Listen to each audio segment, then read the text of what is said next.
Hey everyone, this is Misty with Nerd News Social, and we've heard from Eric about his take at Pepcom, and I am going to give you my takeaway from Pepcom.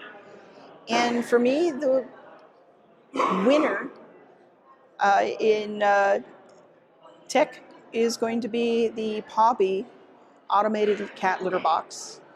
It's not just an automated box, it also weighs and measures and keeps track of how often your cat is coming and going and eliminating. It can track up to 4 different cats in the home just by the weight of their bodies.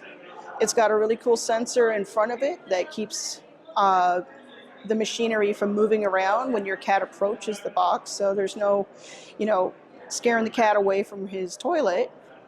And it also has a lot of plant-based materials to keep it deodorized, to keep it the litter itself that the company produces.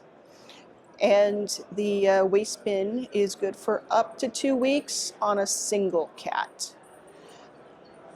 Add to that a really nice exterior that is modern in design. It's got kind of a wooden veneer on the front and really nice furnishings around the sides, so it doesn't look like a cat box or that you're hiding a cat box in your home. All right, thanks guys for checking in with us again, and we will see you in the next video here at CES 2024.